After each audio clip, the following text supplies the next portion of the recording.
suprastų, kas yra ekologiškas maisto produktas, kad neturėtų kažkokių iliuzijų, kad ekologiškas maisto produktas kažkaip išskirtinai pagamintas, kad jisai įspūdingai kokybiškesnis, suvalgysiu racione vieną ekologišką morką ir kažkaip jau mano sveikata ir gyvenimas nuo to pasikeisti. Reikėtų neturėti tokių iliuzijų. Ekologiškas maisto produktas yra pagamintas pagal ES galiojantį vieningą dokumentą, kuris skelbia, kad ekologiškas maisto produktas, kuris užaugintas be sintetinių cheminių medžiagų, palankesnis gamtai, nes neišleidžiame tų medžiagų ir automatiškai žmogaus sveikatai. Bet nereiškia, kad aš negaliu apdoroti produktą aukštoje temperatūroje, nereiškia, kad jį negaliu įdėti cukraus, apie tai ekologija nekalba.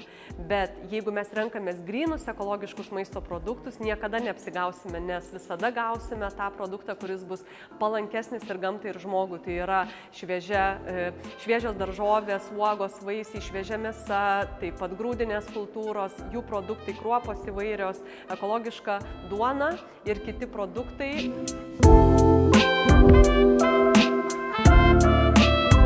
Ekologiški produktai turi išskirtinumą, pagrindinis jų išskirtinumas yra ne tik maistinės savybės ir piniginis klausimas, bet yra ir gamtos išsaugojimo klausimas, yra pats svarbiausias turbūt, kiek mes sutaupom, pavyzdžiui, CO2 gamindami ekologiškai produktus, tiekdami tiesiogiai vartotojui. Padarėm tyrimą šiais metais, padarėm kelių tiekimo grandinių analizės, konkrečiai tai 4. Tai vieną kartą pagaminom duoną naudodamasi atsinaujinančią elektros energiją, kitą įprastiniu būdu, po to padarėm tiekimo grandinę, kai yra keli verslo partneriai ir pasižiūrėjom, koks yra CO2 sutaupimas ir pamatėm, kad apie 20% galima sutaupyti CO2, jeigu gaminam iš atsinaujinančių elektros energijos šaltinių. Mes konkrečiai naudojam saulės jėgainę, kuri yra mūsų įmonėje įdiegta. Ir jeigu vežam per partnerius, tai irgi 20% CO2 kiekis didėja. Tai reiškia, jeigu nuo švariausios gamybos iki įprastinės gamybos mes apie sutaupytume 40% CO2 išmetimų.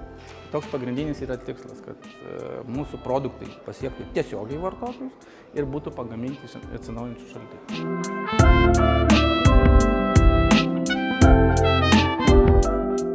Mes jau 5 metai, kai maitiname vaikus ekologiškais produktais ir tai labai įtakojo keisti požiūrį į viską.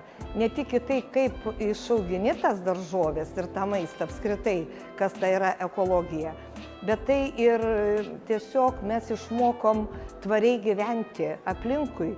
Ne tik tai, kad tai yra atliekų mažinimas, bet tai yra ir tos pačios aplinkos kūrimas, yra nevartojama jokios nesuyrančios medžiagos. Pavyzdžiui, vaikams yra tik maišeliai, yra daugkartiniai. Iš virtuvės moteris neša visas daržovės tik daugkartiniuose maišeliuose. Ir taip pat yra tos tvarios ateities kūrėjas, tai yra, jis supranta, kas tai yra, kaip reikia saugoti gamtą, kaip ją mylėti, gerbti ir tiesiog net, pavyzdžiui, kaip šiemet buvo, vaikams akcentuojama, kaip reikia taupyti net vandenį. Ir buvo sodinama mažiau gėlynų, o buvo sodinama daug vaistažolių, iš kurių paskui gaunama tai yra ir nauda.